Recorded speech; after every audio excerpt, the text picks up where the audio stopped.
How do you manage it with your family? Or I imagine you have friends all over the world, the same as I do. Do you? Yeah. And I imagine you're torn, just like I am. You want to be at that birthday party in Venice, or that anniversary party in Brazil when your friends celebrate. But how do you manage all that? I don't really feel torn, like I don't Hmm. really have that kind of a feeling. But family and friends are really, really important for me. And as part of because this is really a choice of life that we Hmm. have made, my husband and I, but we have these things that we really like cherish, and the family and friends is part of it, definitely a big part.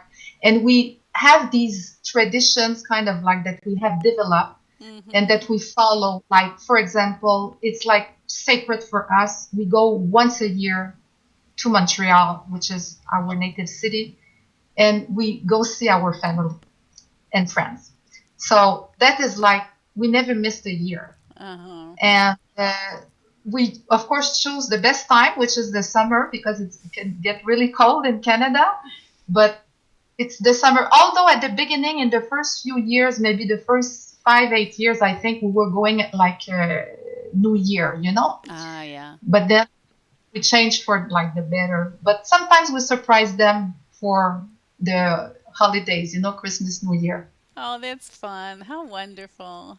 So, and Yeah. how about when you're going into a new place for the first time and just trying to meet new friends or trying to set up your new life there? Do you have some tried and true rules that or things that you do, tips that you follow? Yes, but really, like for the friendship and social life, it really depends on how long we intend to be in a place or how Mm-hmm. long we're there all together.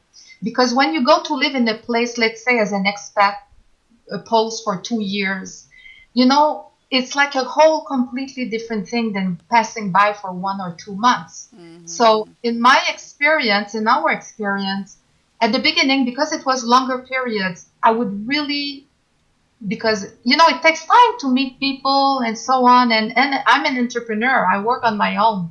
So if I don't have a work office to go to or a school to go to, it doesn't happen that naturally. So I Right. was really pushing myself.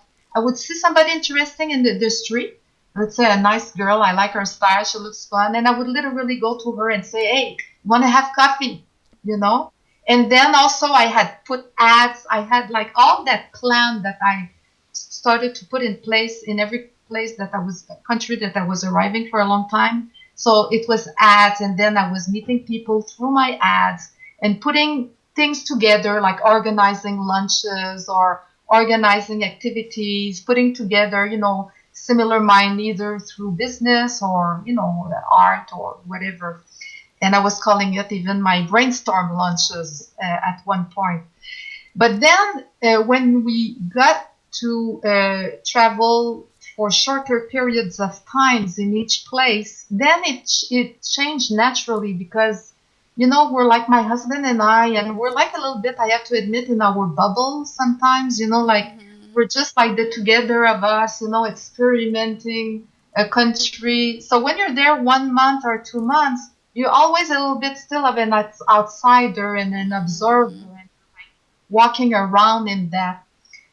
So that has not necessarily developed so much of a social life, a part of us, except for what we call like spontaneous encounter. Let's Mm-hmm. say every afternoon, my husband and I were outside discovering, walking around. If it's a bicycle city, we're on our bicycle. If it's walking, we're walking. And then, we meet people at the restaurant. Happens they're sitting next to our table. We start talking, or we meet people in the street, or and then we start chatting. So we meet people like that without any specific plan, but we're really like open to that. It's Mm-hmm. like we're walking like with an open channel, like in a receptive way. So we do get involved into talking with people. And from there will be people that we will stay in touch with. Mm-hmm. And some it will just be a magic moment, just like happened, and it was completely experienced, like in the moment that it happened. Very zen. So do you